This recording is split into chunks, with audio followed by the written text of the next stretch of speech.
Hello everybody, welcome to Pokemon Fire Red Poison Only playthrough.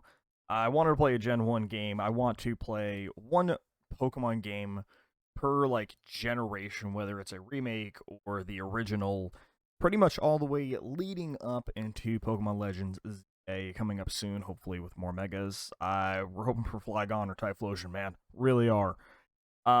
Anyways, so here we are on the Pokemon Fire Red. We're going to jump into a playthrough here, and the whole stipulations for this is going to be attempting to not over-level our Pokemon as best as we can. I'm looking at the chart here. It's going to be a little bit complicated because Koga and Sabrina have the exact same max level.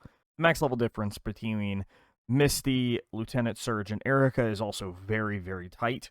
So we'll see how well that can go at first, and we will go from there. All the Pokemon in this playthrough are just going to be named poisonous things. You know, don't at me with the spelling or pronunciation of names. I'm just going to short name them so I don't either say anything nor offensive nor wrong, because I don't need it. We'll see how this goes. It might be an interesting thing, and yeah, let's go ahead and jump right on in. Starting our playthrough here, we are going to come down and grab a Bulbasaur, who is actually the very first poison Pokemon of this playthrough, and he is going to be our grass poison starter Pokemon, who, like I said, we're not going to go crazy with these names here. So I'm going to spell it out. Someone smarter than me in the comments can even drop a comment on what it is. Yeah, cadmium or something like that. And we have our rival here, Antikoa, who is going to be the short form name for anticoagulants and or antidotes. Let's go ahead and let's start this challenge off right with the battle against our rival and his Charmander, who I don't know how I feel about this. Charmander is a very rough Pokemon to have to fight early, especially when he is significantly more popular and a significantly hotter Pokemon than Bulbasaur. Bulbasaur just being the overall better strategical Pokemon in these kind of playthroughs. However, everybody knows that Charmander is vastly superior. Believe it or not, back in the day, one of my girlfriends, her favorite Pokemon was Bulbasaur. She didn't know any other Pokemon at all in this game. She was essentially under the impression that even Pikachu was a Bulbasaur, which was bizarre. After a couple tackles here, Bulbasaur is able to take out the Charmander. Nuzlocke is still in play, man. We're not actually playing by Nuzlocke rules here. I like to enjoy myself a little bit more in playthroughs like this. Make it a little bit more complicated to be doing Nuzlocke challenges, especially with the short form of everything here. So until then, let's go on, head down to the next area, grab Oak's parcel, and correctly start this playthrough. Back over here with Professor Oak, we are going to hand him his parcel. His grandson, Antikoa, is going to come up, be all upset with us. And one way or another, Professor Oak is going to give us the Pokedex. He's going to give us the Pokeballs, and we will be on to start our journey, where our destination currently for our next step here is going to be onto Route 2 to be able to catch a Weedle. We can also get one in Viridian Forest if we struggle a little bit hard to get this Weedle. It's about a 5% encounter rate up here at Route 2. So now that we have all the stuff going, let's head to Route 2 and see what we can catch as far as a Weedle. Hopefully we get a good one. Hopefully it's not bad. Well, before we're even able to make our way up to our Viridian Forest, I always forget that we have this weird little man who decides to try and one-up us by catching the Weedle before us. He has to teach all of us how we catch our Pokemon. This is very standard through the games, but Generation 3 made this interesting with the item called the Teachy TV, which I do very, very much remember being a young kid, seeing the Teachy TV, and just spending all of my days watching that instead of actually playing the game. Specifically before heading to any of the Sevi Islands in this game, I was just addicted to that thing. Leaving Viridian Forest here, head on up to Pewter City. There's nothing here on this Route 2 that we need anymore, that we have this Weedle. See where we're at. Currently, we are level 12 and level 6 coming out of the Viridian Forest. So I'm going to grind up just a little bit, get our Pokemon up to about level 14, which is going to be the max level for Brock, and we're going to take him on and ideally beat him. I can't imagine us losing here with Bulbasaur. While grinding up here, Potassium is able to evolve after hitting level 7. This will turn him into the Kakuna. The only difference between this Kakuna and the other Kakuna is purely based on the fact that this one actually knows Poison Sting and can actually do damage, as well as it learns Harden. But that's not just it. We're going to still have to go one more evolution before we're able to take on Brock before we hit level 14 with Potassium. So let's go ahead and get this guy up to his full effort. Once reaching level 10, Potassium, the Kakuna, is finally able to become True Banana Form B, and we are going to be getting our Beedrill here before the gym. I don't think it learns anything crazy up until a little bit later in the levels, but for now, we have our maxed out full evolution for the very first time in this playthrough. And let's go ahead, take on Brock. All right, here we are, starting Brock fight here. We're looking really good with this Beedrill and this Bulbasaur in this fight. Brock is particularly a rock-type trainer, although both of his Pokemon, I believe, are rock-ground types. He's 4 times weak to water, 4 times weak to grass. So we're going to lead out here. Bulbasaur using a very strong Vine Whip, able to take one-shot this Geodude and take him out. We get a fair amount of XP out of that, but as long as we are starting this fight at level 14, I care a lot less about what is going on as far as XP rates going. So we're going to use another very strong Vine Whip to hit the Onix as we shrug off a very weak tackle, able to pick up the KO very quickly on this Onix, getting us to level 15, 1 level off from getting an Ivysaur, and ideally we're going to be getting that soon. However, I am not going to be taking Poison Powder. I think that is not as strong of a move as Sleep Powder is, at least when you're going to be catching specific Pokemon for the majority of the time of your playthrough.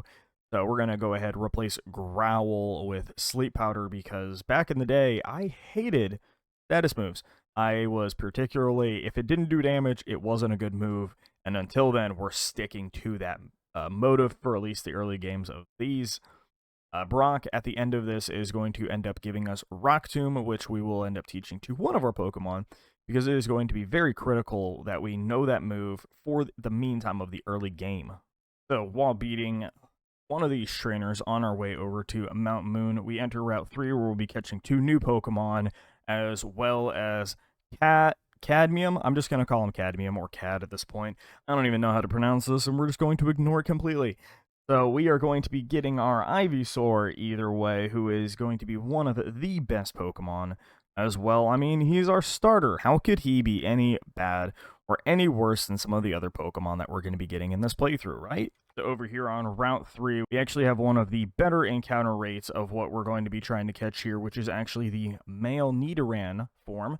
The female version is, however, a 1% encounter rate. This is going to be a very long grind. I'm just going to start it up, and we're going to see how well and how long that ends up taking us. I'm also going to record that in real time and view the actual thing at the end of it. Until then, this male Nidoran, we're going to be naming Radium, which I don't even know what that is. Honestly, I just looked up a bunch of things online that said they were poisonous, and we just slapped them in here, so hopefully these aren't too bad. Radium, the Nidoran, has now joined the party.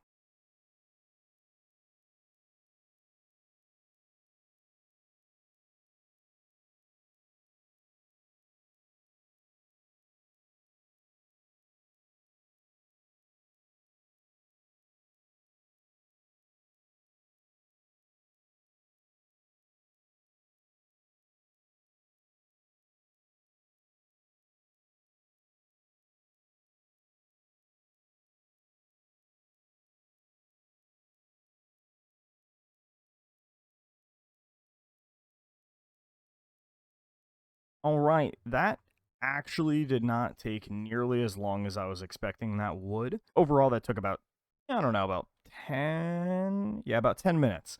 So that's actually not too bad. Kind of same thing like what we did with Radium here.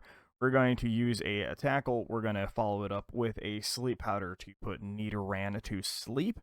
And we're going to catch it as well. And we are going to be naming this one of the most famous, one of the most iconic, I don't know if that's the right word for this situation here, but one of the stronger and more well-known poisons in the entire world, and that is going to be cyanide. So, while we're going through here and naming her cyanide, we are actually going to be getting very close up to Mount Moon. We're going to be catching cyanide here, and we are going to be heading our way up to Mount Moon, where we will be encountering Zubat as our next encounter. I don't know how long this series is going to be, very much like the other Poison playthroughs. If you guys are enjoying this playthrough, please make sure you go ahead and subscribe to the channel, hit the notification bell, and as well as make sure you like the video and drop a comment down below if you guys like these in more of an episode format, or if you guys would like to see this more in like a long form content, like 30 to an hour long video, and hopefully we get something going along there, but I'm not really sure how well that's going to go on. And we're going to go ahead, walk into Mount Moon here. Wow, that wasn't hard. Who knew that Zubats in Generation 1 were actually going to be super easy to catch and absolutely everywhere and bother everybody, right? So we're just going to throw a raw dog Pokeball at this Zubat and hope for the best. So after all three of the shakes, pretty easy to catch a Zubat. Who knew? So we're going to catch the Zubat. Obviously, we're going to be giving this thing a nickname. The funny name that Google ended up giving me for this Pokemon, I mean, it's not even for this Pokemon, it's just in general I felt was more fitting, was Shot. I don't know what Lead Shot is, but it definitely fit the bill of like Zubat, Crobat, and Golbat more in my head. As well as right here, we're going to be grabbing Bullet Seed, which is going to be a great move for Ivysaur to learn here, leading up into the next gym, because we should be able to one-shot a lot of the Pokemon. After making our way over Celadon City, we are able to walk into here over on Route 4, and the Pokemon that we're looking for here is actually going to be Ekans. It's not a hard-to-find Pokemon, however, it is, a Pokemon, nonetheless a Poison Pokemon that we need to counter here. What we're looking for as well is trying to not overlevel our Pokemon. See here, Ivysaur, aka Cad, is currently level 20. Misty's maxed out Pokemon is actually level 21, so we need to be ultra careful here. Ekans should be able to eat 2 easy tackles here for us to be able to pick up the catching on it, which is going to be amazing. Ideally, we don't crit or anything on this. I just don't want to have to try and find another Ekans while we're here. Again, we're not doing these full-on Nuzlocke style, so we're not really at a risk for losing this encounter, as well as there are some other Pokemon that we're able to catch. So let's go ahead, throw the Pokeball, attempt to catch Ekans here. Give this one, it's very, I don't know if it's going to be a fitting name at all. Again, you guys are the more brainiacs. You guys are way smarter than I am, especially when it comes to Pokemon content. We're going to catch the Ekans, and we're going to name this, I believe the name I have down here is Ryson? Ricken? I don't know. I'm going to say Ryson, given the spelling on this, which, believe it or not, that's how it's spelled. So, yeah, there is our Ekans. Eventually, it will be a pretty little Arbok. I'm going to go ahead, do some grinding here in the grass. We're going to kill a couple of Pokemon to evolve, it looks like. I think we're going to have both the Nidorans evolve here. And then we'll be taking on Misty, the Water-type gym leader, who is actually the second gym trainer. And then we will have some more Pokemon to go through, because pretty soon, I think after Misty, we're going to actually have a Nidoking or a Nidoqueen.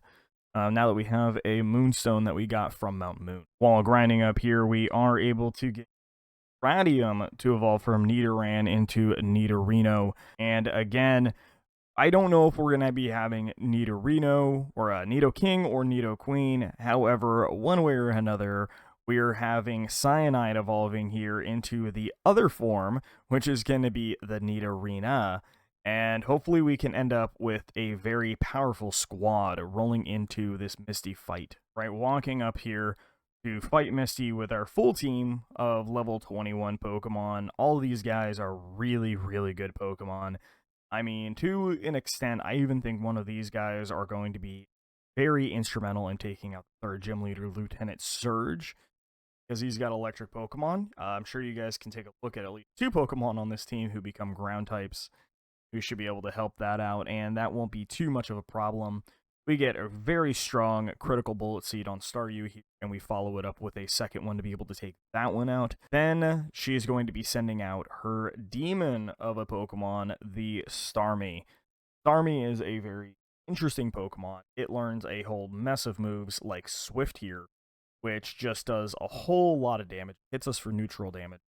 really intimidating, as well as Starmie is able to take these bullet seeds like they are nothing. It really doesn't help when we only keep hitting with 2 bullet seeds. Ideally, I would like to hit more than 2. In hindsight, I probably should have set up a leech seed leading into this, but as long as we get, 4 strong bullet seeds on this Starmie, we will be able to take it out. And we do connect with 4, so that's even better. We were able to take it out and win the second gym badge.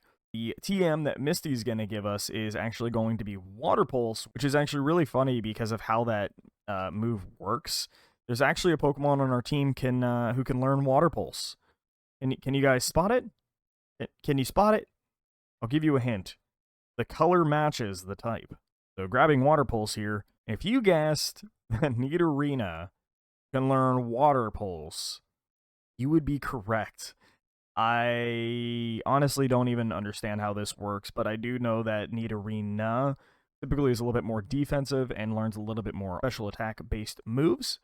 So we're definitely going to learn that. And Rock Tomb, I'm going to attempt to put on Nidorino here. Let's go grab our SSN ticket from Bill, and we should be good to head down to next gym to be able to take on the gym leader. So before fighting our rival here, I did level up Nidoran to level 22. That's about the time he learns Horn Attack, which is such a great move. And instead, we're going to be giving him, I finally decided, we're going to be giving him the Moonstone. This will allow us to be able to teach him Rock Tomb, which is going to be very good for taking out Anti-Koa's Pidgeotto, Pidgeot, and all of the other forms that he's going to have. It's just overall going to be a really, really good way to be able to take out his Pokemon very effectively, very easily, as well as this Pokemon right here that you see on the screen is actually going to learn the move Dig for once we come back through. As well as being level 22, we are able to learn the move Thrash, which I'm actually taking purposely over Poison Energy or Focus Energy here, because we don't need Focus Energy.